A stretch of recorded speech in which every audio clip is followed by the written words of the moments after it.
Hello.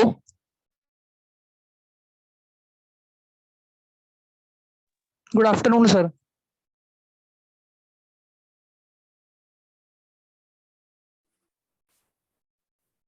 Good afternoon बेटा।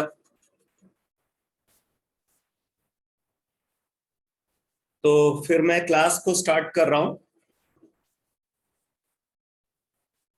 पहले तो मैं आपसे ये जानना चाहता हूं कि अभी जो मतलब जो है आपको मेरी आवाज अच्छे से सुनाई पड़ रही है, वीडियो क्लियर है, यस ऑडियो और सर। वीडियो क्लियर है? Yes sir. Yes sir. Very good. देखो बेटा, ये जो लेक्चर मैं ले रहा हूँ ये लेक्चर रिकॉर्ड भी हो रहा है। तो आप में से अगर किसी स्टूडेंट को रिकॉर्डिंग की जरूरत पड़ेगी तो आपको ये रिकॉर्डेड लेक्चर भी मिल जाएगा। तो देखो, अभी मैं आज जो आपका 11th का जो टॉपिक है एनसीईआरटी में, अगर हम उस सीक्वेंस के हिसाब से देखें तो अभी मैं आज से वो सीक्वेंस फॉलो नहीं कर रहा हूं। सबसे पहले मैं आपको कुछ इंट्रोडक्टरी क्लासेस दूंगा जिसमें मैं आगे 11th में जो कंसेप्ट यूज होने वाले हैं उन कंसेप्ट को डिस्कस करूंगा जिनकी हमें बहुत ज्यादा जरूरत पड़ती है अलग अलग चैप्टर में, और वो ऐसे भी कंसेप्ट हैं जो आपके 10th से रिलेटेड है। ठीक है, जैसे मैं स्पेशली अभी दो कंसेप्ट आपको क्लास में कराऊंगा बेटा। एक तो इलेक्ट्रॉन डॉट स्ट्रक्चर का कंसेप्ट है और दूसरा कंसेप्ट जो हम लोग डिस्कस करेंगे वो है रिडॉक्स रिएक्शन का कंसेप्ट। ठीक है, तो इलेक्ट्रॉन डॉट स्ट्रक्चर और रिडॉक्स रिएक्शन, ये दो कंसेप्ट हम लोग डिस्कस करेंगे। इस वीक की जो 5 क्लासेस हैं, मैं इन 5 क्लासेस में यही दो कंसेप्ट कवर करूंगा। नेक्स्ट वीक से आपका जो एनसीईआरटी का सीक्वेंस है, जैसे फर्स्ट टॉपिक है एनसीईआरटी में बेसिक प्रिंसिपल्स इन केमिस्ट्री, तो नेक्स्ट वीक से हम लोग जो है एनसीईआरटी का सीक्वेंस को फॉलो करेंगे। ठीक है बेटा, तो इस बात को आप दिमाग में रखना। और एक चीज और आपको ध्यान रखना है, आपके पास पहले मैं, क्योंकि फर्स्ट क्लास है तो कुछ बेसिक इंफॉर्मेशन है जो मैं आपको देना चाहता हूं। जैसे आपका नोट्स जो होगा बेटा वो बड़ा सिस्टमैटिक होना चाहिए। आप जो नोट्स बना रहे हैं वो सिस्टमैटिक नोट्स होना चाहिए। तो उसके लिए एक तो आप थिक रजिस्टर यूज करो।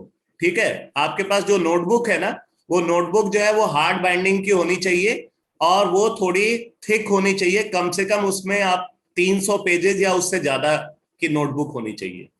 एक ये अपने दिमाग में रखना। दूसरी बात, आपके पास क्लास में हमेशा 3 डिफरेंट कलर की पेन होनी चाहिए। ठीक है, 3 अलग अलग कलर की पेन आपके पास हमेशा होनी चाहिए। Specially black colour, blue colour और रेड कलर, ये 3 कलर की पेन जो है मैं सजेस्ट करता हूं। Black colour pen, blue colour pen and red colour pen. ठीक है, और आपके पास हमेशा एनसीईआरटी होनी चाहिए। अब मैं जो जो बात बता रहा हूं उसको आप नोट करते जाना। आपके पास एक तो हार्ड बाइंडिंग की नोटबुक होनी चाहिए जिसमें कम से कम 300 पेजेस हो। ठीक है, और ये मैं बोलूंगा कि ये काम आप हर सब्जेक्ट के लिए करो। ऐसा नहीं है कि सिर्फ केमिस्ट्री सब्जेक्ट के लिए, मैं केमिस्ट्री की क्लास लेने जा रहा हूं तो आपको सिर्फ केमिस्ट्री के लिए इसको फॉलो करना है। आपको तीनों सब्जेक्ट के लिए इस इंस्ट्रक्शन को फॉलो करना है। ठीक है, आपके पास 3 अलग अलग कलर की पेन होनी चाहिए, black colour, blue colour, red colour, और आपके पास एनसीईआरटी बुक होनी चाहिए। ये सब कंपलसरी है। जब कभी आप क्लास के लिए आप आओ तो आपके पास ये सब कुछ होना चाहिए। अब मैं आपको बताता हूं कि ये जो 3 अलग अलग कलर की पेन मैं आपको बता रहा हूं उनको आपको यूज कैसे करना है। तो उसमें जो ब्लैक कलर की पेन है बेटा, ब्लैक कलर की पेन को हमेशा आप यूज करो हेडिंग के लिए। ठीक है, कोई भी कॉन्सेप्ट अगर स्टार्ट होता है तो जो हेडिंग है वो हमेशा ब्लैक कलर पेन से आपकी लिखी होनी चाहिए। और जो डिफिनीशन, जैसे किसी कॉन्सेप्ट को अगर मैं डिस्कस कर रहा हूं तो उसकी डिफिनीशन आती है, उसके बारे में कुछ नॉर्मल इंफॉर्मेशन होती है, एक पर्टिकुलर फॉर्मूला का डेरिवेशन हो सकता है, तो डिफिनीशन और डेरिवेशन ये हमेशा ब्लू कलर पेन से आप लिखोगे। और रेड कलर पेन को आपको यूज करना है स्पेशल इंफॉर्मेशन को नोट करने के लिए। मैं जब क्लास लूंगा तो आपको मैं बीच बीच में बोलूंगा कि ये इंफॉर्मेशन बहुत इंपॉर्टेंट है, इसको आपको नोट में लिखना चाहिए, ठीक है। तो ऐसी इंफॉर्मेशन जो कि बहुत ही इंपॉर्टेंट इंफॉर्मेशन है वो हमेशा रेड कलर से लिखी होनी चाहिए। तो ये कलर कोड आपको फॉलो करना है। Black colour for heading, blue colour for definition and derivation and red colour for special information. ये बात क्लियर है बेटा सबको? Yes sir. मैं सारे स्टूडेंट का रिस्पांस भी जानना चाहता हूं, ठीक है। मैं जब कभी आपसे रिस्पांस पूछूं जो है आपको समझ में कोई भी कॉन्सेप्ट समझ में आया या नहीं समझ में आया, अगर समझ में आया तो यस सर, नहीं समझ में आया तो नो सर। मतलब आपका रिस्पांस हमेशा होना चाहिए। अगर आप कुछ अपनी तरफ से सजेस्ट करना चाहते हो तो वो सजेशन हमें हमेशा मिलना चाहिए बेटा। क्लास आपकी इंटरैक्टिव होनी चाहिए। ऐसा नहीं कि आप जो है बस दूसरे एंड पे जो है आप बैठे हुए लेथार्जिक सिचुएशन में, तो वो नहीं होना चाहिए। जैसे आप ऑफलाइन क्लास में बैठते हो एग्जैक्टली उसी तरीके से आपको ऑनलाइन क्लास में भी इंटरैक्ट करना है, ठीक है। तो अब मैं फेस टू फेस तो आपसे इंटरैक्शन नहीं कर सकता, आप मुझे तो देख पा रहे हैं लेकिन मैं आपको नहीं देख पा रहा हूं। तो कम से कम आपका जो रिस्पॉन्स है ना वो यहाँ पे हमें मैसेज के फॉर्म में मिलना चाहिए। तो अभी जो कुछ मैंने आपको बताया वो सब आपको समझ में आ गया? जो इंस्ट्रक्शन आपको मैंने बताया फॉलो करने के लिए सब Yes, sir. मैं एक्सपेक्ट कर रहा हूं।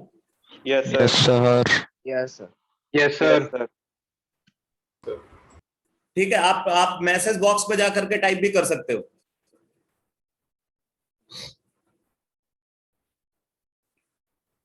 चलो ठीक है, तो अब मैं स्टार्ट करने जा रहा हूं फर्स्ट कॉन्सेप्ट जिसको बोलते हैं electron dot structure. Electron dot structure.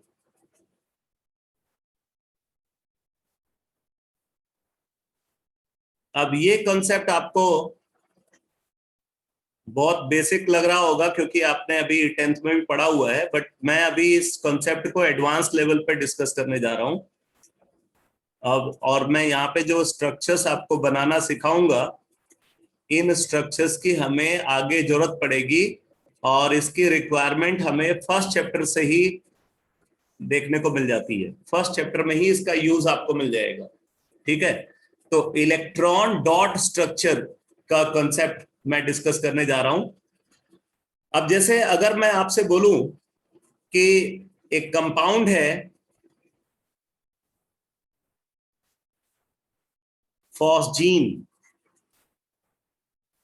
Phosgene, ठीक है, फॉस्जीन। फॉस्जीन का फॉर्मूला होता है COCl2, COCl2। अगर फॉस्जीन को कंसीडर करें, मैं थोड़ा सा इस कंपाउंड के बारे में बता देता हूं। फॉस्जीन एक हाईली पॉइजनस गैस है, ठीक है, हाईली पॉइजनस गैस है। और ये गैस तब फॉर्म होती है, आपने क्लोरोफॉर्म का नाम सुना है क्या? Yes sir. तो क्लोरोफॉर्म जो है, क्लोरोफॉर्म को बेसिकली एनेस्थेटिक एजेंट के फॉर्म में यूज किया जाता है। जैसे किसी पेशेंट का ऑपरेशन होना है तो ऑपरेट करने से पहले एनेस्थीसिया देते हैं, तो क्लोरोफॉर्म बेसिकली एनेस्थेटिक एजेंट के फॉर्म में यूज होता है, ठीक है। अगर वो क्लोरोफॉर्म ऑक्सीजन के कांटेक्ट में आ जाए जो एयर में है, मतलब ऑक्सीजन हर जगह है, वैसे तो आज की डेट में ऑक्सीजन की बड़ी कमी है, आप देख रहे हैं न्यूज में बड़ी हालत खराब है, लेकिन एयर में ऑक्सीजन प्रेजेंट है। अगर क्लोरोफॉर्म एयर के कांटेक्ट में आ जाए जहां पे ऑक्सीजन है और वहां सनलाइट भी प्रेजेंट हो, तो जैसे ही क्लोरोफॉर्म और ऑक्सीजन सनलाइट की प्रेजेंस में रिएक्ट करते हैं, एक हाईली पॉइजनस गैस फॉर्म होती है जिसको हम फॉस्जीन बोलते हैं, ठीक है। तो ये वो कंपाउंड है फॉस्जीन। फॉस्जीन एक हाईली पॉइजनस गैस है। आपको क्या करना है इस हाईली पॉइजनस गैस का? आपको इस हाईली पॉइजनस गैस का इलेक्ट्रॉन डॉट स्ट्रक्चर बनाना है। तो मैं पहले आपसे ये जानना चाहता हूं कि आप में से कितने स्टूडेंट हैं जो इसका इलेक्ट्रॉन डॉट स्ट्रक्चर बना सकते हैं?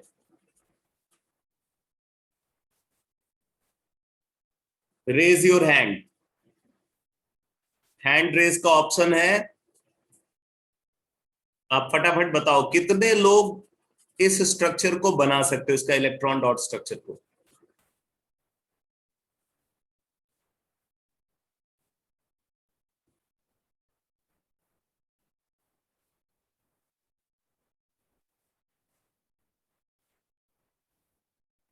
अभी मुझे किसी स्टूडेंट का रिस्पांस मिला नहीं।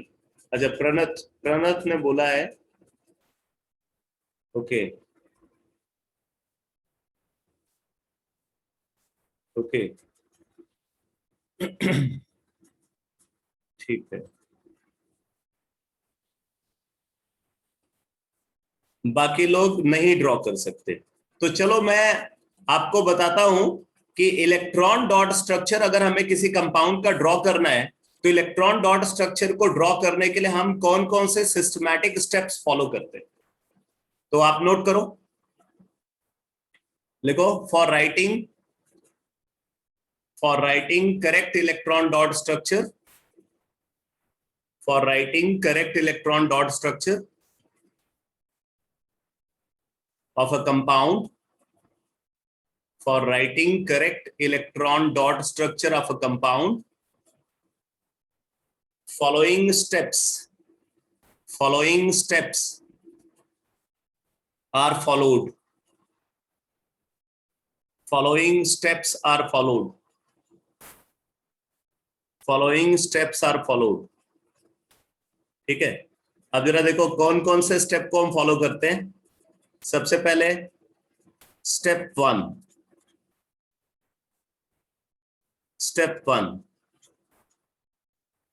ठीक है। अब मैं स्टेप बाय स्टेप आपको बताता जा रहा हूं, आपको इसको नोट करना है और सारी बात को समझना भी है। तो पहला स्टेप क्या है, सबसे पहले हम जो ये मॉलिक्यूल है ना, COCl2, phosgene is a molecule, ठीक है।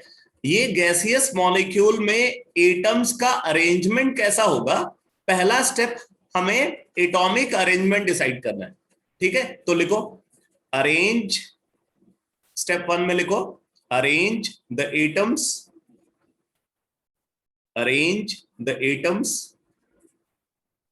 In space, arrange the atoms in space, arrange the atoms in space as per their actual configuration, as per their actual configuration। अगर किसी वर्ड की मीनिंग में कोई कंफ्यूजन है तो फटाक से पूछ लेना। Arrange the atoms in space as per their actual configuration, as per their actual configuration. अब देखो ये बोलना तो बहुत आसान है कि एटम्स का जो एक्चुअल कॉन्फ़िगरेशन है, मॉलिक्यूल के अंदर जो एटम्स का एक्चुअल कॉन्फ़िगरेशन है, आप वैसे ही एटम को अरेंज कर दो। तो इसका मतलब ये थोड़ी है कि आपने हर मॉलिक्यूल को पहले से देखा होगा, मॉलिक्यूल के अंदर प्रेजेंट एटम्स का अरेंजमेंट आपको पहले से पता होगा। इसके लिए भी कुछ रूल है, अब वो रूल मैं आपको यहां पे बता रहा हूं। तो लिखो for that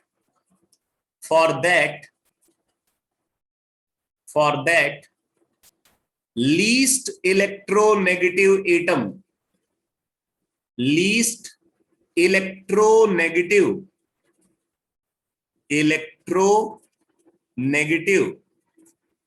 for that least electronegative atom should be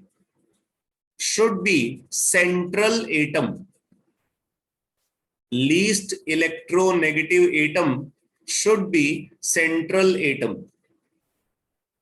For that least electronegative atom should be central atom। तो आपको क्या करना है, उसके लिए जो लीस्ट इलेक्ट्रोनेगेटिव एटम है उसको आपको क्या बनाना है, सेंट्रल एटम बनाना। ठीक है, least electronegative atom should be central atom. अब मेरा आपसे एक क्वेश्चन है कि समझ नहीं आया सर ये। हाँ, तनिष्क समझ नहीं आया। मैं अभी एक्सप्लेन कर रहा हूं बेटा, अभी एक्सप्लेन कर रहा हूं, आप उसकी टेंशन मत लो। अभी मैं एक एक बात को आपको समझाऊंगा। स्टेटमेंट नोट कर लिया? Yes sir. हाँ, बस अभी नोट करते जाओ, मैं अभी आपको एक एक बात समझा रहा हूं। तो यहां पे बोल रहे हैं कि सबसे पहले हमें क्या करना है, मॉलिक्यूल के अंदर जो एटम्स प्रेजेंट है उन एटम्स को स्पेस में अरेंज करना है। जैसे वो एटम्स मॉलिक्यूल के अंदर अरेंज है उसी तरीके से उनका अरेंजमेंट को डिसाइड करना है। अब उस अरेंजमेंट को डिसाइड करने में एक बात आपको बताई जा रही है कि सबसे पहले आप ये पता करो कि ये जो एटम्स है, जैसे यहाँ पे कार्बन है, ऑक्सीजन है, 2 क्लोरीन है मॉलिक्यूल के अंदर, तो इनमें से सेंट्रल एटम किसको बनाओगे, कौन सा एटम सेंटर पे होगा। ठीक है, तो सबसे पहले हम सेंट्रल एटम को डिसाइड करते हैं। तो सेंट्रल एटम को डिसाइड करने के लिए क्या बोला गया, बोल रहा है for that least electronegative atom should be central atom. तो जो सबसे कम इलेक्ट्रोनेगेटिव एटम है उसको हमें सेंट्रल एटम बनाना है। ये बात समझ में आ रही है? Yes sir. Yes sir. ठीक है। अच्छा, अब बात आती है कि ये इलेक्ट्रोनेगेटिविटी क्या होती है। What is electronegativity? तो क्या कोई बताएगा मुझे इलेक्ट्रोनेगेटिविटी क्या है? गेन करना। नाम बताना, कौन आंसर कर रहा है? मैं हाँ, कौन आंसर कर रहा है बेटा? सर प्रणत। हाँ प्रणत, बताओ बेटा। Sir the ability of an element to gain electron. Ability of an element to gain electron is electronegativity. देखो, पूरी तरीके से तो सही नहीं है बेटा, बट पार्शियली करेक्ट है। ठीक है, इलेक्ट्रोनेगेटिविटी की जो एग्जैक्ट डिफिनीशन है, पहले मैं वो डिफिनीशन आपको बता रहा हूं, नोट करो। हेडिंग लिखो, इलेक्ट्रोनेगेटिविटी। इलेक्ट्रोनेगेटिविटी, इसकी एग्जैक्ट डिफिनीशन लिखो। लिखो, it is the tendency, it is the tendency, it is the tendency. Prashant ने बोला है ability of element to attract. एक मिनट जरा देखता हूं। प्रशांत ने बोला है ability of element to attract shared electron pair to itself. ये कुछ हद तक सही है। ठीक है, मैं थोड़ा सा इसी को और सिस्टमैटिक तरीके से आपको लिखवा रहा हूं। ये थोड़ी बेटर डेफिनेशन जो है प्रशांत ने दी है। लिखो, it is the tendency of, it is the tendency of a covalently bonded atom, a covalently bonded atom, it is the tendency of a covalently bonded atom to attract shared electron pair, to attract shared electron pair, that is bond pair, that is bond pair, to attract shared electron pair, that is bond pair towards itself, towards itself, towards itself। तो पहली बात ये समझ लेना बेटा कि electronegativity किसी isolated atom की प्रॉपर्टी नहीं होती। ठीक है, ये बॉन्डेड एटम की प्रॉपर्टी होती है। मतलब अगर कोई एटम किसी मॉलिक्यूल के अंदर प्रेजेंट है, दूसरे एटम के साथ उसने बॉन्ड बनाया हुआ है, तो वहां पे इलेक्ट्रोनेगेटिविटी डिफाइंड होगी। लेकिन एक बात और बोली जा रही है, जैसे आपको पता है बॉन्ड तो कई टाइप के होते हैं, आयनिक बॉन्ड होता है, कोवेलेंट बॉन्ड होता है, मेटालिक बॉन्ड होता है। तो बोल रहे हैं कि वहां पे एटम्स के बीच में जो बॉन्ड होना चाहिए वो कैसा होना चाहिए, कोवेलेंट बॉन्ड होना चाहिए। एटम्स एक दूसरे से कैसे बॉन्डेड होना चाहिए, कोवेलेंटली बॉन्डेड होने चाहिए। ठीक है, तो अगर मान लो कि एक एटम दूसरे एटम के साथ कोवेलेंटली बॉन्डेड है तो उनके बीच में एक शेयर्ड इलेक्ट्रॉन पेयर होगा, दोनों ने एक एक इलेक्ट्रॉन की शेयरिंग की होगी कम से कम। तो जो उनके बीच में शेयर्ड इलेक्ट्रॉन पेयर है, उस शेयर्ड इलेक्ट्रॉन पेयर को अपनी तरफ खींचने की टेंडेंसी को क्या बोलते हैं, इलेक्ट्रोनेगेटिविटी बोलते हैं। तो कुछ डिफिनीशन क्लियर हुई बेटा? Yes sir. Yes, sir. दोबारा बता दो एक बार। देखो रिपीट कर दो सर। हाँ मैं रिपीट कर रहा हूँ, डिफिनीशन रिपीट करूं या एक्सप्लेनेशन? Explanation sir. एक्सप्लेनेशन, चलो ठीक है। तो जैसे मैंने बोला कि हमारे पास दो एटम है, ठीक है, वो दो एटम आपस में कोवेलेंट बॉन्ड के थ्रू कनेक्टेड। तो अगर वो आपस में कोवेलेंट बॉन्ड के थ्रू कनेक्टेड है तो नेचुरल सी बात है कि उनके बीच में शेयर्ड इलेक्ट्रॉन पेयर होगा। दोनों एटम ने कम से कम एक एक इलेक्ट्रॉन पेयर लगाया होगा बॉन्ड बनाने के लिए, ठीक है, शेयरिंग में इन्वॉल्व किया होगा। तो जो शेयर्ड इलेक्ट्रॉन पेयर उनके बीच में लाई कर रहा है, उस शेयर्ड इलेक्ट्रॉन पेयर को कोई एक एटम अपनी तरफ कितना खींच रहा है, ठीक है, उस शेयर्ड इलेक्ट्रॉन पेयर को अपनी तरफ खींचने की जो टेंडेंसी है, that tendency is called electronegativity. अगर मान लो कि दोनों एटम की इलेक्ट्रोनेगेटिविटी बराबर है तो ऐसी सिचुएशन में क्या होगा, वो शेयर्ड इलेक्ट्रॉन पेयर एग्जैक्टली दोनों के मिडवे लाई करे, क्योंकि दोनों इक्वल फोर्स लगा रहे हैं उसके ऊपर। तो अगर दोनों इक्वल फोर्स लगा रहे हैं तो शेयर्ड इलेक्ट्रॉन पेयर कहां पे लाई करेगा, दोनों के एग्जैक्टली बीच में लाई करेगा। लेकिन अगर मान लो कि वो जो दो एटम वहां पे प्रेजेंट है उनमें से एक दूसरे से ज्यादा इलेक्ट्रोनेगेटिव है, तो जो एटम ज्यादा इलेक्ट्रोनेगेटिव है वो शेयर्ड इलेक्ट्रॉन पेयर को ज्यादा खींचेगा अपनी तरफ।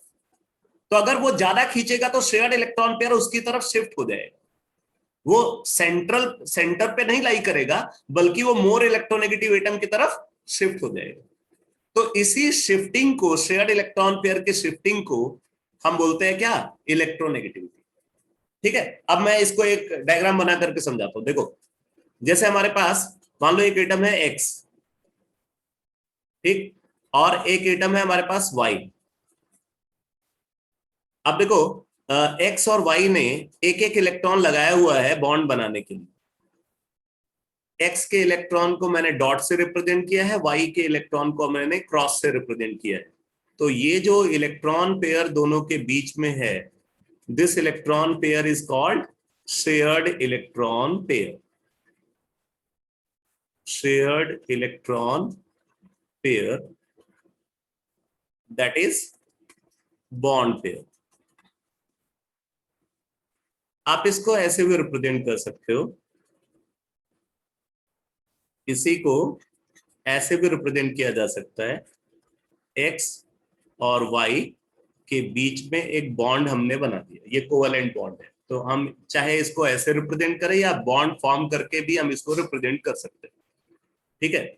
तो अब देखो क्या है कि जो अगर मान लो कि एक्स और वाई दोनों इक्वली इलेक्ट्रोनेगेटिव है, यहां पे मैं अब इसको रिप्रेजेंट कर रहा हूं, अगर एक्स और वाई इक्वली इलेक्ट्रोनेगेटिव है तो जो शेयर्ड इलेक्ट्रॉन पेयर होगा वो एग्जैक्टली दोनों के बीच में लाई करेगा, ठीक है, अगर ये इक्वली इलेक्ट्रोनेगेटिव है। बट अगर मान लो कि y जो है वो ज्यादा इलेक्ट्रोनेगेटिव है in compare to x, y is more electronegative than x, ठीक है, ये इसको मैंने बोला ये मोर इलेक्ट्रोनेगेटिव है।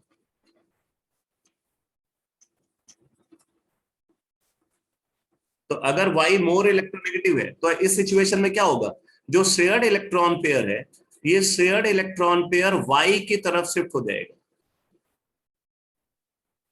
ठीक है, शेयर्ड इलेक्ट्रॉन पेयर y की तरफ शिफ्ट हो जाएगा। वो जो दोनों के बीच में एग्जैक्टली नहीं लाई करेगा बल्कि y की तरफ शिफ्टेड होगा, ठीक है। अब ऐसी सिचुएशन में क्या होगा बेटा, क्योंकि शेयर्ड इलेक्ट्रॉन पेयर y की तरफ गया है तो यहां पे इलेक्ट्रॉन डेंसिटी बढ़ जाएगी, y के सराउंडिंग में इलेक्ट्रॉन डेंसिटी इंक्रीज कर जाएगी, जबकि x के सराउंडिंग में इलेक्ट्रॉन डेंसिटी डिक्रीज कर जाएगी। मतलब एक तरीके से आप बोल सकते हो कि y इलेक्ट्रॉन रिच हो जाएगा और x क्या हो जाएगा, इलेक्ट्रॉन डेफिशिएंट हो जाएगा। इस शिफ्टिंग की वजह से x इलेक्ट्रॉन डेफिशिएंट हो जाएगा और y इलेक्ट्रॉन रिच हो जाएगा। क्या ये बात समझ में आ रही है आपको? Yes sir. ठीक है, यस सर। अब देखो इसका रिजल्ट ये होता है क्योंकि y के सराउंडिंग में इलेक्ट्रॉन डेंसिटी इंक्रीज कर चुकी है तो इस वजह से y पे पार्शियल नेगेटिव चार्ज डेवलप हो जाता है। कंप्लीट नेगेटिव चार्ज नहीं डेवलप होता बल्कि पार्शियल नेगेटिव चार्ज डेवलप होता है, जिसको हम इस तरीके से रिप्रेजेंट करें डेल्टा नेगेटिव। और x पे क्या होगा, x पे पार्शियल पॉजिटिव चार्ज डेवलप हो जाएगा, ठीक है, y पे पार्शियल नेगेटिव चार्ज डेवलप हो जाएगा और x पे पार्शियल पॉजिटिव चार्ज डेवलप हो जाएगा। तो ये जो पार्शियल चार्जेस डेवलप हो रहे हैं, these charges are called polarity. इसको बोलते हैं पोलैरिटी बेटा।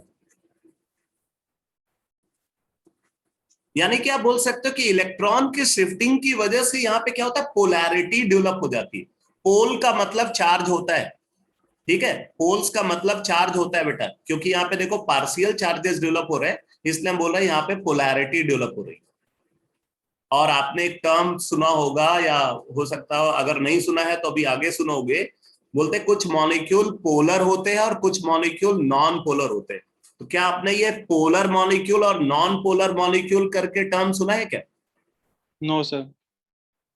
Yes sir. किसी ने सुना हो तो? जैसे जैसे बोलते हैं ना, water is a polar solvent.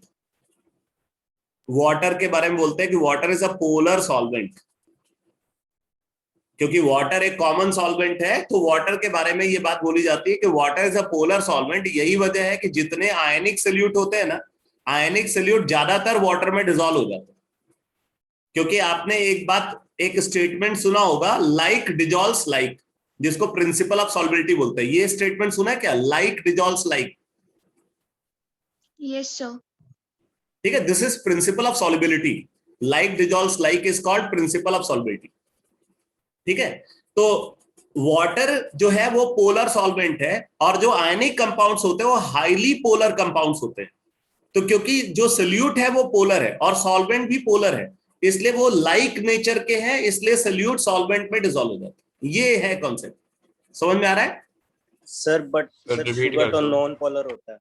हाँ, किसकी Sugar बात क्या- बोल रहे हो बेटा? सर शुगर नॉन पोलर होता है सर, फिर भी वो वाटर में डिसॉल्व क्यों हो जाता है? देखो, हम ये नहीं बोलते कि शुगर नॉन पोलर है, हम ये बोलते हैं शुगर इज लेस पोलर।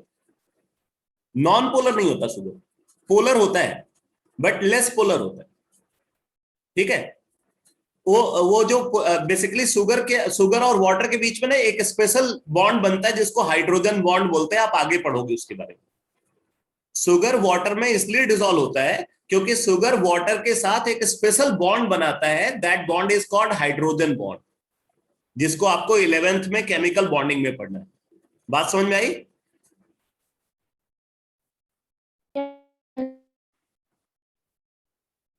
अभी ये अभी किसने पूछा था शुगर वाटर में डिसॉल्व हो जाता है जबकि वो लेस नॉन पोलर है?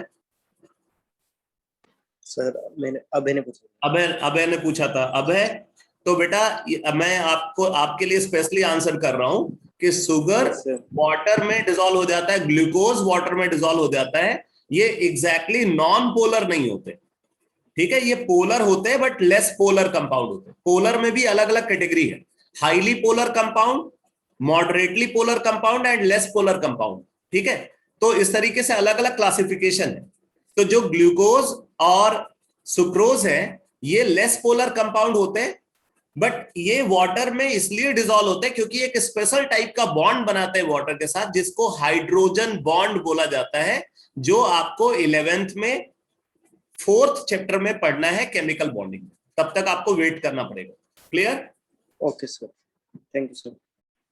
हाँ, तो अब देखो यहां पे बोल रहा है कि क्योंकि x और y के बीच में इलेक्ट्रोनेगेटिविटी डिफरेंस है, तो इस इलेक्ट्रोनेगेटिविटी डिफरेंस की वजह से क्या हुआ, y जो कि ज्यादा इलेक्ट्रोनेगेटिव था उसने शेयर्ड इलेक्ट्रॉन पेयर को ज्यादा खींचा अपनी तरफ, तो इससे y के सराउंडिंग में इलेक्ट्रॉन डेंसिटी बढ़ गई, तो और x के सराउंडिंग में इलेक्ट्रॉन डेंसिटी कम हो गई। तो इसलिए यहां पे क्या आ गया, यहाँ पे पार्शियल नेगेटिव चार्ज डेवलप हो गया क्योंकि इलेक्ट्रॉन डेंसिटी यहाँ पे बढ़ी है, और यहाँ पे इलेक्ट्रॉन डेंसिटी कम हुई इसलिए यहाँ पे पार्शियल पॉजिटिव चार्ज डेवलप हुआ। तो अब हम यहाँ पे ये बोल रहे हैं कि ये जो पार्शियल चार्ज डेवलप हुआ है, ठीक है, जो पार्शियल चार्ज यहाँ पे डेवलप हुआ है उसी को पोलैरिटी बोलते हैं। तो अगर किसी कोवेलेंट बॉन्ड में जो एटम्स इन्वॉल्व है उन पे पोलैरिटी डेवलप होती है, तो ऐसे कोवेलेंट बॉन्ड को पोलर कोवेलेंट बॉन्ड बोलते हैं। आप फटाफट जरा इसको नोट कर लो, लिखो, if a covalent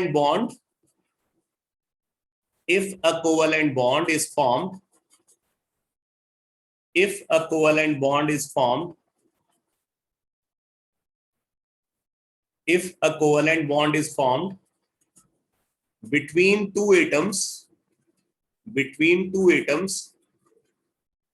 having, if a covalent bond is formed between two atoms having difference in their electronegativity,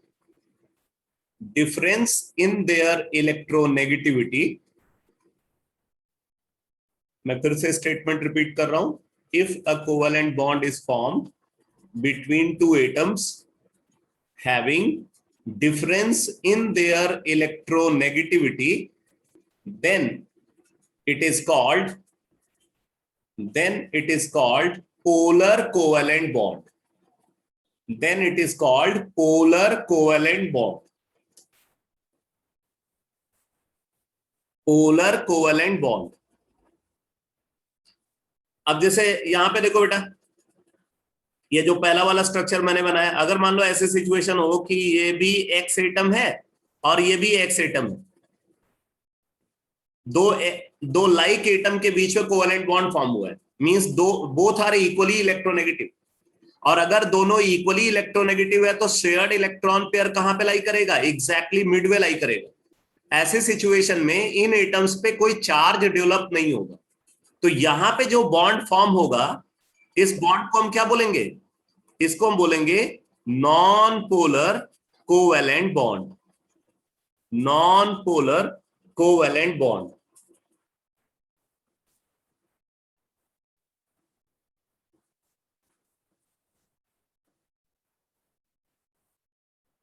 non polar covalent bond, ठीक है।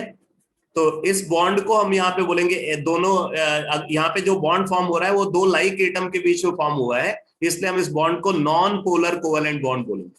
जबकि यहाँ पे जो बॉन्ड फॉर्म हुआ है ये दो डिफरेंट एटम के बीच में फॉर्म हुआ है जिनके बीच में इलेक्ट्रोनेगेटिविटी डिफरेंस है, तो हम इस बॉन्ड को पोलर कोवेलेंट बॉन्ड बोलेंगे।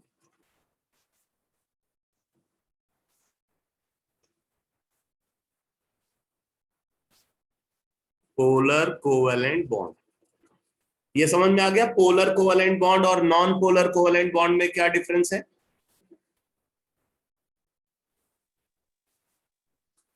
Yes, sir. Yes, sir.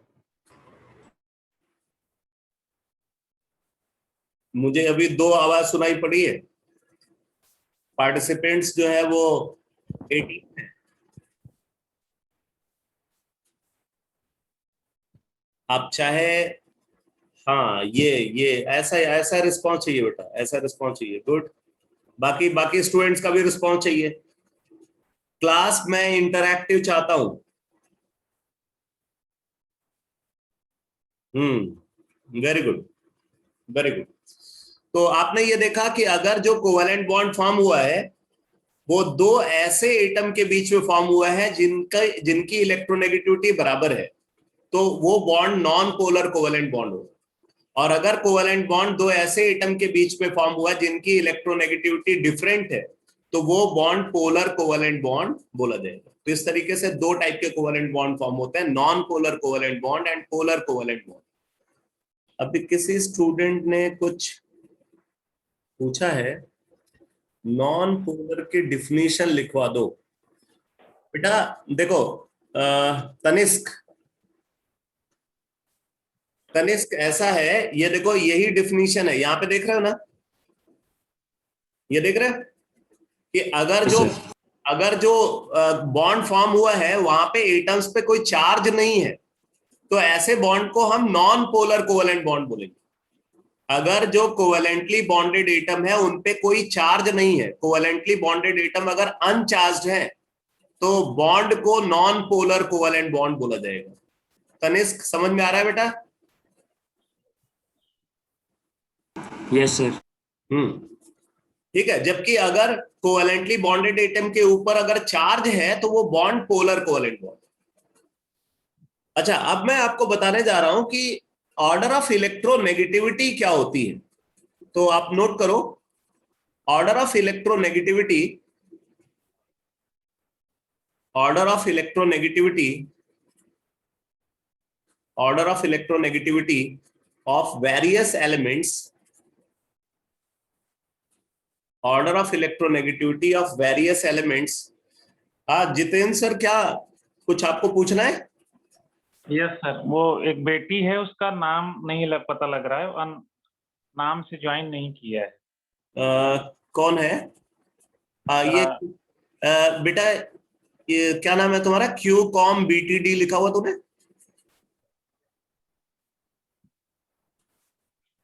बेटा अपना नाम बताओ। वीडियो ऑन किया तुमने?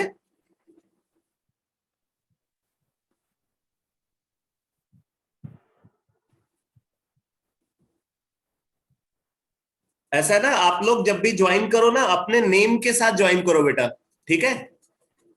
नेम के साथ ज्वाइन करोगे तो हमें भी जो है मतलब वो अटेंडेंस भी हमें पता चल जाएगी कौन सा स्टूडेंट क्लास में प्रेजेंट है। अच्छा, राधिका नाम है, जितेंद्र नोट कर लेना। ओके बेटा, ओके।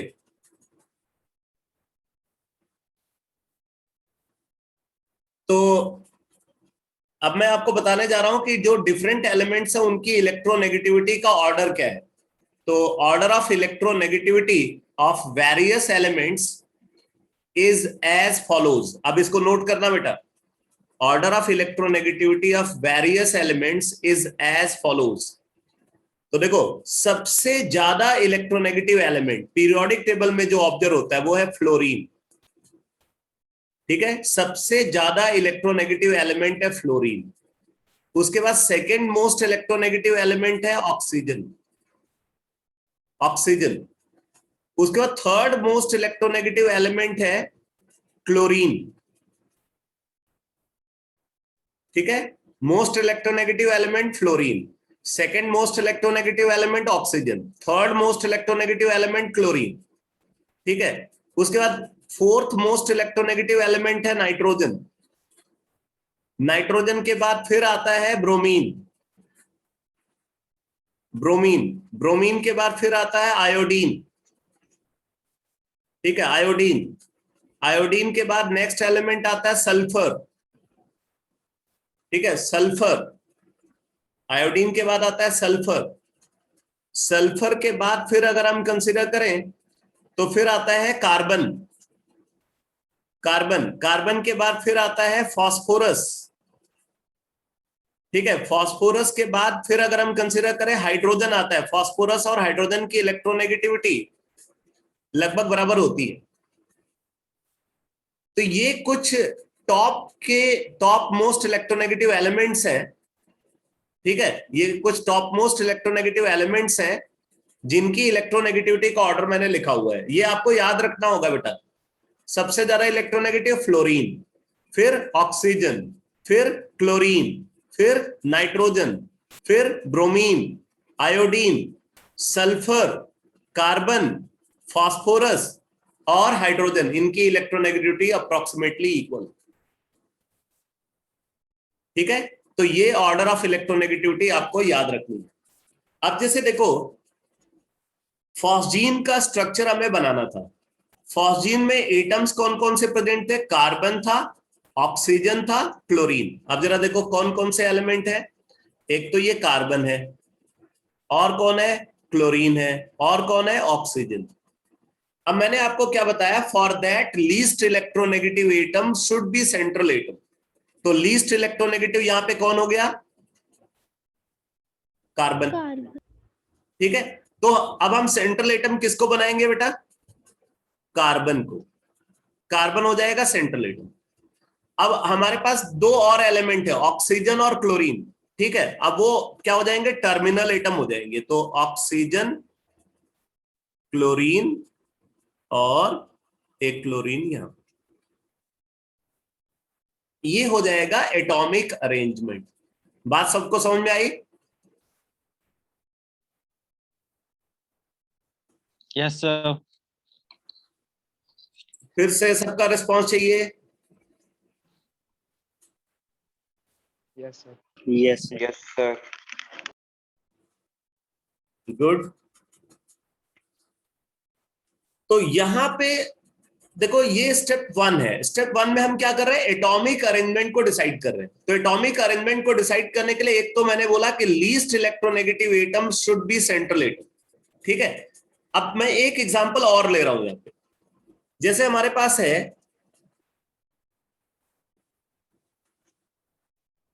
Cl2O, ये मॉलिक्यूल है, क्लोरीन ऑक्साइड बोलते हैं, ठीक है, Cl2O।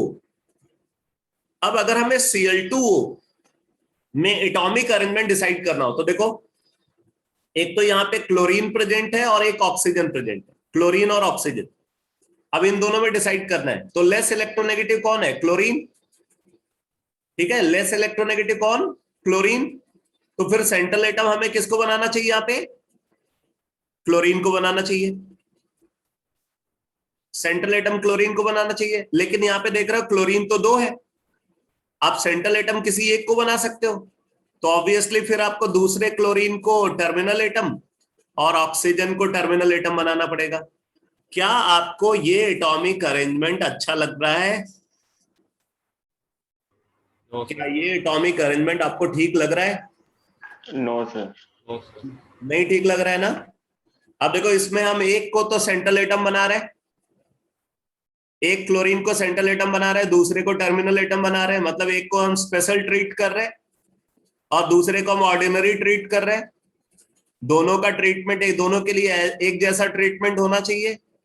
तो वो तभी हो सकता है जब सेंट्रल एटम क्लोरीन की बजाय ऑक्सीजन को बनाया जाए। अगर सेंट्रल एटम हम किसको बना दें?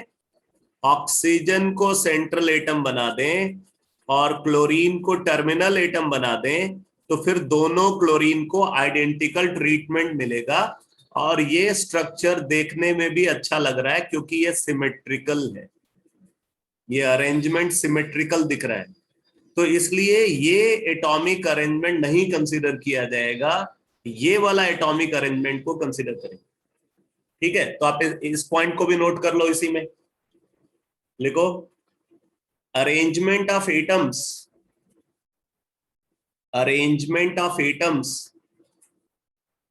inside the molecule, arrangement of atoms inside the molecule is such that arrangement of atom inside the molecule is such that the atomic arrangement observed, the atomic arrangement observed, the atomic arrangement observed should be symmetrical, should be symmetrical. The atomic arrangement observed should be symmetrical. तो इसमें ये पहला वाला जो arrangement है बेटा, ये symmetrical आपको दिख रहा होगा, दूसरा वाला अरेंजमेंट सिमेट्रिकल नहीं दिख रहा है, इसलिए हम इसको गलत बोल रहे हैं, ये सही अरेंजमेंट नहीं है, ये वाला अरेंजमेंट सही है। ये क्लियर हुआ? Excuse me, sir. हाँ बोलो बेटा। सर सिमेट्रिकल अरेंजमेंट दिखाने के लिए लीस्ट इलेक्ट्रोनेगेटिव को भी हम साइड में रख सकते हैं, मतलब? देखो मेन चीज ये है कि दो बातें हैं। एक तो ये है, पहले तो हम कंसीडर करेंगे लीस्ट इलेक्ट्रोनेगेटिव एटम को सेंट्रल एटम, लेकिन अगर लीस्ट इलेक्ट्रोनेगेटिव एटम को सेंट्रल एटम बनाते हुए एटॉमिक अरेंजमेंट सिमेट्रिकल नहीं दिखता है तो फिर वो अरेंजमेंट सही नहीं होगा, बल्कि हम उसको सही अरेंजमेंट बोलेंगे जहां पे एटॉमिक अरेंजमेंट आपको सिमेट्रिकल दिख रहा है। ठीक है, इसलिए हमें इस बात का भी ध्यान रखना है। Okay sir. अच्छा, आप देखो दो ऐसे एटम है जो कभी सेंट्रल एटम नहीं हो सकते, बता सकते हो कौन कौन से? सोच के बताओ। Hydrogen and phosphorus. ना, एक तुमने सही आंसर दिया, एक आंसर सही है तुम्हारा। आयोडीन। ना, चलो मैं बताता हूं। हाँ, ये वृषांक ने सही आंसर दिया, फ्लोरीन। देखो फ्लोरीन मोस्ट इलेक्ट्रोनेगेटिव है, इसलिए वो कभी सेंट्रल एटम नहीं बनेगा। ठीक है, फ्लोरीन जो है वो मोस्ट इलेक्ट्रोनेगेटिव एटम है, इसलिए सेंट्रल एटम नहीं बनेगा। एक और प्रॉब्लम है फ्लोरीन के साथ, फ्लोरीन मोनोवैलेंट होता है। फ्लोरीन क्या होता है? मोनोवैलेंट होता है, एक ही बॉन्ड बना सकता है, जबकि सेंट्रल एटम वो होगा जो कम से कम 2 बॉन्ड बना रहा होगा। भाई सेंटर पे लाई करने के लिए क्या होना चाहिए? अगर मैं बोलता हूं मैं सेंटर पे हूं तो मेरे इस साइड में भी एटम होना चाहिए, दूसरे साइड, दोनों साइड में एटम होने चाहिए, तब मैं बोलूंगा कि मैं सेंटर पे हूं। इसका मतलब मुझे दोनों से बॉन्ड बनाना पड़ेगा। तो जो सेंट्रल एटम होगा, central atom must be polyvalent, ठीक है, और उसको लेस इलेक्ट्रोनेगेटिव भी होना चाहिए। तो फ्लोरीन मोस्ट इलेक्ट्रोनेगेटिव है और फ्लोरीन मोनोवैलेंट है, इसलिए वो कभी सेंट्रल एटम नहीं हो सकता। हाइड्रोजन भी कभी सेंट्रल एटम नहीं हो सकता क्योंकि वो मोनोवैलेंट है, एक से ज्यादा बॉन्ड ही नहीं बना सकता, ठीक है। तो hydrogen and fluorine can never be central atom. Hydrogen and fluorine can never be central atom. आया समझ में?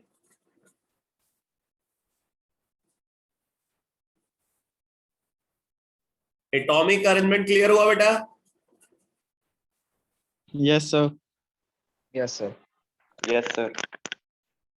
Yes sir. हाँ, क्लोरीन हो सकता है आदित्य, क्लोरीन हो सकता है सेंट्रल एटम, क्योंकि क्लोरीन मोस्ट इलेक्ट्रोनेगेटिव नहीं है।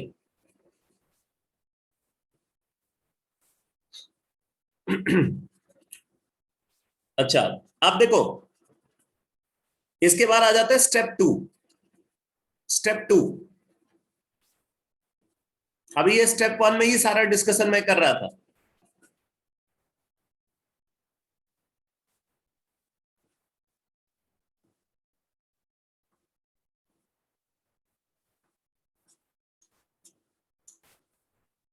लिखो, count all the valence electron, count all the valence electron, count all the valence electron including charge, count all the valence electron including charge, and divide this number by 2, and divide this number by 2 to obtain, and divide this number by 2 to obtain total number of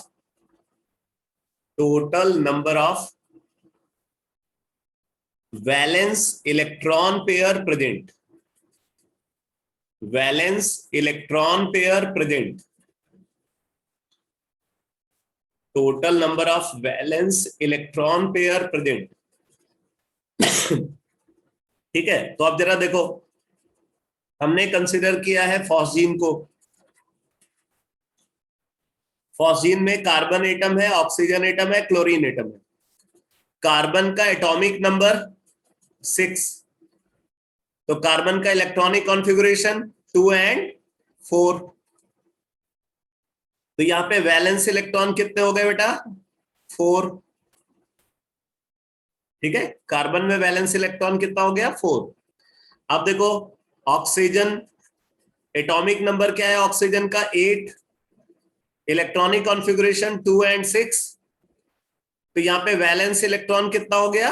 6, ठीक। फिर आ जाते हैं chlorine पे। Chlorine का atomic number 17, electronic configuration आप लिखोगे क्या होगा? 2, 8, 7, ठीक है। तो वैलेंस इलेक्ट्रॉन क्लोरीन का कितना हो गया? 7। वैलेंस शेल में जो इलेक्ट्रॉन है उसको वैलेंस इलेक्ट्रॉन बोलते हैं। तो कार्बन के पास 4 वैलेंस इलेक्ट्रॉन, ऑक्सीजन के पास 6 वैलेंस इलेक्ट्रॉन, क्लोरीन के पास 7 वैलेंस इलेक्ट्रॉन, ठीक है। तो अब हमें total number of valence electron निकालने हैं। तो क्या करेंगे? कार्बन का 4 और एक कार्बन एटम है 4 into 1, ऑक्सीजन का 6 और एक ऑक्सीजन एटम है 6 into 1, क्लोरीन का 7 और 2 क्लोरीन एटम है plus 7 into 2, 4 into 1 plus 6 into 1 plus 7 into 2। अब ये कितना आ गया? 14 plus 6 20 plus 4 24।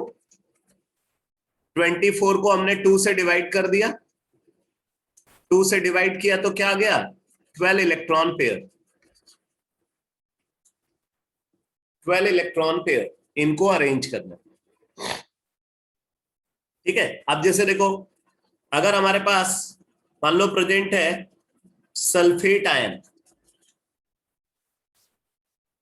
ठीक है, सल्फेट आयन में हमें वैलेंस इलेक्ट्रॉन पेयर निकालने, total number of valence electron pair निकालने। अब देखो यहाँ पे एक तो सल्फर एटम है और ऑक्सीजन एटम है। सल्फर का एटॉमिक नंबर क्या होता है 16,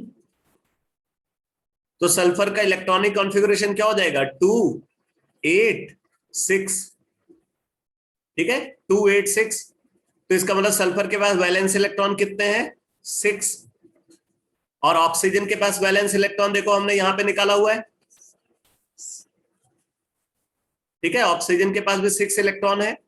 तो अब देखो यहां पे अगर हम वैलेंस इलेक्ट्रॉन पेयर काउंट करें तो 6 × 1 एक सल्फर एटम है, प्लस 6 × 4 4 ऑक्सीजन एटम है। अब आप देखो 2 नेगेटिव भी है बेटा यहाँ पे, ये 2 नेगेटिव का क्या करोगे? 2 नेगेटिव कैसे आया? बाहर से 2 इलेक्ट्रॉन आए होंगे तभी तो इस पे 2 नेगेटिव चार्ज आया। तो जो इलेक्ट्रॉन बाहर से आया है, नेचुरल सी बात है वो outermost shell valence shell में ही लाई करेगा। जो इलेक्ट्रॉन बाहर से ऐड हुआ ना वो हमेशा वैलेंस शेल में लाई करेगा। तो इसका मतलब ये 2 इलेक्ट्रॉन भी वैलेंस इलेक्ट्रॉन ही बोला जाएगा, तो +2। अब ये कितना आ गया 24 + 6 30 + 2 32। 32 को हमने 2 से डिवाइड कर दिया तो टोटल 16 इलेक्ट्रॉन पेयर हो गए। आ रहा है समझ में? वैलेंस इलेक्ट्रॉन पेयर कैसे काउंट करना है समझ में आ रहा है? Yes, sir. Yes sir. Yes sir. अब जरा मैं एक कैटायन वाला भी केस कंसिडर करता हूं। ये देखो ये तो हो गया एनायन, ये हो गया न्यूट्रल मॉलिक्यूल। अब मैं एक कैटायन का केस ले रहा हूं।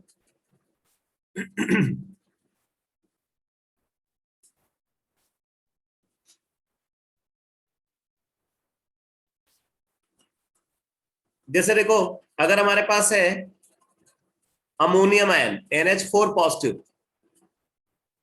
ठीक है, अमोनियम आयन को हमने कंसीडर किया। अब देखो इसमें नाइट्रोजन है और हाइड्रोजन है। नाइट्रोजन का एटॉमिक नंबर है 7, इलेक्ट्रॉनिक कॉन्फ़िगरेशन होगा 2 और 5। इसका मतलब नाइट्रोजन के पास 5 वैलेंस इलेक्ट्रॉन, ठीक है। हाइड्रोजन का एटॉमिक नंबर 1, तो इलेक्ट्रॉनिक कॉन्फ़िगरेशन 1, तो ये वैलेंस इलेक्ट्रॉन होगा। ठीक, तो अब अगर हम वैलेंस इलेक्ट्रॉन को काउंट करें तो नाइट्रोजन का 5 और एक नाइट्रोजन एटम है तो 5 × 1, प्लस हाइड्रोजन का 1 वैलेंस इलेक्ट्रॉन है और 4 हाइड्रोजन एटम है 1 × 4। अच्छा यहां पे आप देख रहे हो ये पॉजिटिव चार्ज भी है। पॉजिटिव चार्ज का क्या मतलब है? पॉजिटिव चार्ज का मतलब है यहां से एक इलेक्ट्रॉन बाहर निकल गया, एक इलेक्ट्रॉन बाहर गया। नेचुरल सी बात है जो इलेक्ट्रॉन बाहर गया होगा वो वैलेंस शेल वाला ही इलेक्ट्रॉन होगा, अंदर वाले शेल का इलेक्ट्रॉन थोड़ी गया होगा। जो वैलेंस शेल वाला इलेक्ट्रॉन है वही बाहर गया, मतलब वैलेंस इलेक्ट्रॉन में एक इलेक्ट्रॉन कम भी हो गया तो -1। ठीक है, तो ये आ गया 8। अब 8 को हमने 2 से डिवाइड कर दिया तो 4 इलेक्ट्रॉन पेयर को अरेंज करना होगा। ठीक है बेटा, तो इस तरीके से न्यूट्रल मॉलिक्यूल, एनायन, कैटायन, तीनों ही केसेस में आप वैलेंस इलेक्ट्रॉन पेयर को काउंट कर सकते हो। ठीक है, अब मैं आ जाता हूं स्टेप 3 पे। स्टेप 3,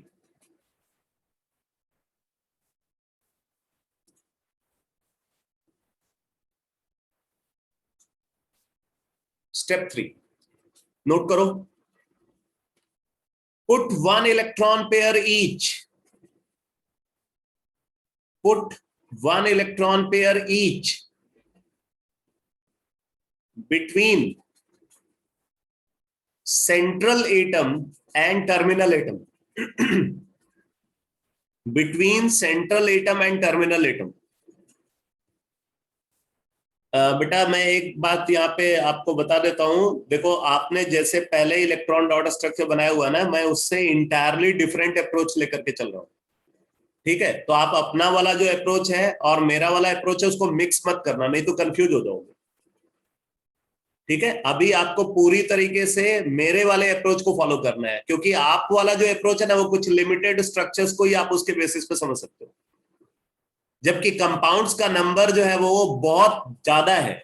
तो आपको अगर हर कंपाउंड का स्ट्रक्चर बनाना है तो एडवांस्ड अप्रोच को ही फॉलो करना पड़ेगा, जो मैं आपको बता रहा हूं। ठीक है, इसलिए मिक्स मत करना अपने वाले अप्रोच को और मेरे वाले अप्रोच को। तो मैंने क्या बोला, put 1 electron pair each between central atom and terminal atom. ठीक, तो फॉस्जीन वाला केस को एक बार फिर से लेते हैं। फॉस्जीन में मैंने एटॉमिक अरेंजमेंट क्या बताया, कार्बन हो गया सेंट्रल एटम, ऑक्सीजन और क्लोरीन ये है टर्मिनल एटम। कितना वैलेंस इलेक्ट्रॉन पेयर हमने निकाला था बताओ?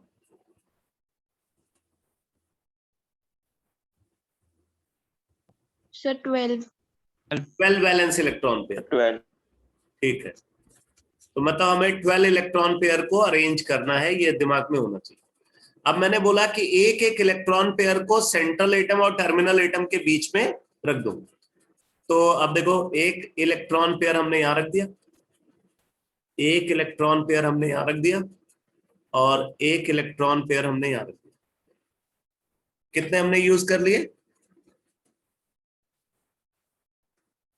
कितने यूज किए हमने? 3। बचे कितने हैं? 9। ठीक है, अब देखो ये जो इलेक्ट्रॉन पेयर है बेटा, ये 2 एटम के बीच में लाई कर रहा है ना, तो 2 एटम के बीच में लाई कर रहा है, तो इसलिए हम इसको क्या बोलेंगे, बॉन्ड पेयर और शेयर्ड इलेक्ट्रॉन पेयर। जो इलेक्ट्रॉन 2 एटम के बीच में होगा ना, वो शेयर्ड इलेक्ट्रॉन पेयर और बॉन्ड पेयर बोला जाएगा। ठीक है, तो आप इसको ऐसे भी ड्रॉ कर सकते हो, इसी स्ट्रक्चर को आप ऐसे भी ड्रॉ कर सकते हो।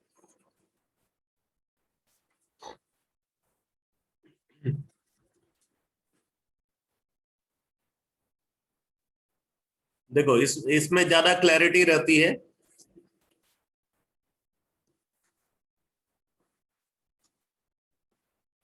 देखो यहाँ पे एक शेयर्ड इलेक्ट्रॉन पेयर है ना, तो हमने यहाँ पे एक बॉन्ड बना दिया। ठीक है, एक शेयर्ड इलेक्ट्रॉन पेयर यहाँ है, तो एक बॉन्ड हमने यहाँ बना दिया, और इसी तरीके से एक बॉन्ड हमने यहाँ बना दिया। ये शेयर्ड इलेक्ट्रॉन पेयर को हम ऐसे भी रिप्रेजेंट कर सकते हैं। ठीक है, अब आप लिखो स्टेप 4। स्टेप 4 लिखो, put remaining electron pair, put remaining electron pair on terminal atom, put remaining electron pair on terminal atom till its octet is completed, till its octet is completed. Put remaining electron pair on terminal atom till its octet is completed. तो जो electron pair बचा हुआ है उसको कहां रखना है? Terminal atom पे रखना है। कब तक रखना है? जब तक कि उसका ऑक्टेट कंप्लीट नहीं होगा। तो हमारे पास टोटल 9 इलेक्ट्रॉन पेयर रिमेनिंग है। अब वो 9 इलेक्ट्रॉन पेयर को हम अरेंज कर रहे हैं। तो देखो 3 इलेक्ट्रॉन, देखो यहाँ पे ऑक्सीजन के सराउंडिंग में 1 इलेक्ट्रॉन पेयर तो पहले से है, 6 इलेक्ट्रॉन और अगर मिल जाए तो इसका ऑक्टेट कंप्लीट हो जाएगा। ठीक है, 6 इलेक्ट्रॉन इसको चाहिए, तो 3 इलेक्ट्रॉन पेयर हमने यहां रख दिया। ठीक है, अब इस क्लोरीन को भी देखो, इसको भी 6 इलेक्ट्रॉन मिल जाए तो इसका भी ऑक्टेट कंप्लीट हो जाएगा, और ऐसे ही 6 इलेक्ट्रॉन इसको भी मिल जाए तो इसका भी ऑक्टेट कंप्लीट हो जाएगा। ये स्ट्रक्चर अलग से बनाना बेटा, पिछले वाले में मिक्स मत करना, क्योंकि हर स्टेप के साथ आपको चेंज दिखना चाहिए, स्ट्रक्चर में नया चेंज क्या हुआ है।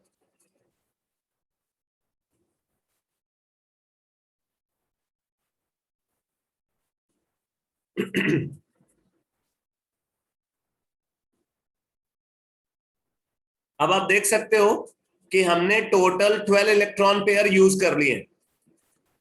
दोबारा बता दो ये। भाई देखो, सबसे पहले हमने क्या किया, सेंट्रल एटम और टर्मिनल एटम के बीच में एक एक इलेक्ट्रॉन पेयर रख दिया, यानी कि बॉन्ड पेयर को रख दिया। फिर उसके बाद जो इलेक्ट्रॉन पेयर बचे हुए हैं उनको हमें टर्मिनल एटम पे रखना है, और तब तक रखना है जब तक कि टर्मिनल एटम का ऑक्टेट कंप्लीट नहीं होगा। ऑक्टेट का मतलब उसके वैलेंस शेल में 8 इलेक्ट्रॉन होने चाहिए। ठीक है, जैसे आप यहाँ पे देखो ऑक्सीजन के सराउंडिंग में 2 इलेक्ट्रॉन है, 6 इलेक्ट्रॉन और मिल जाए तो इसका ऑक्टेट कंप्लीट हो जाएगा। तो 6 इलेक्ट्रॉन मतलब 3 इलेक्ट्रॉन पेयर, तो 3 इलेक्ट्रॉन पेयर हमने यहां रख दिया।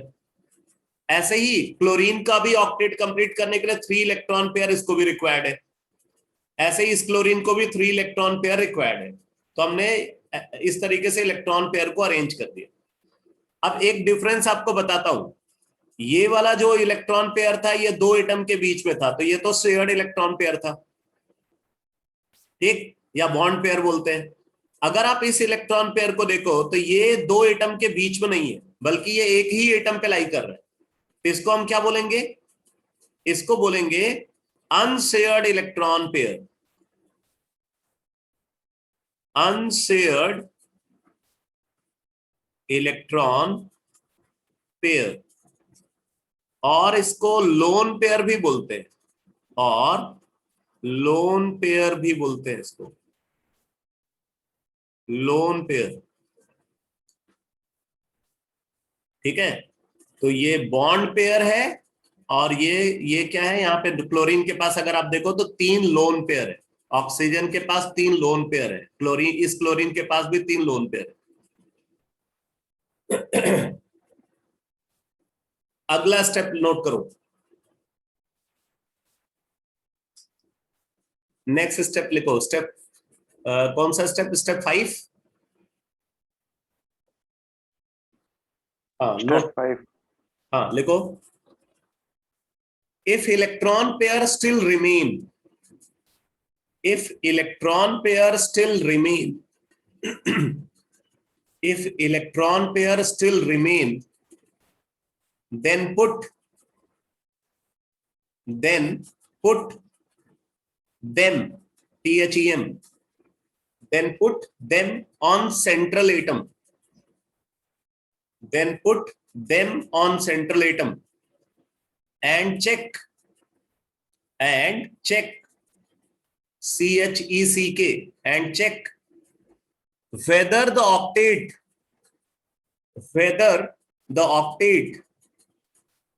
of central atom,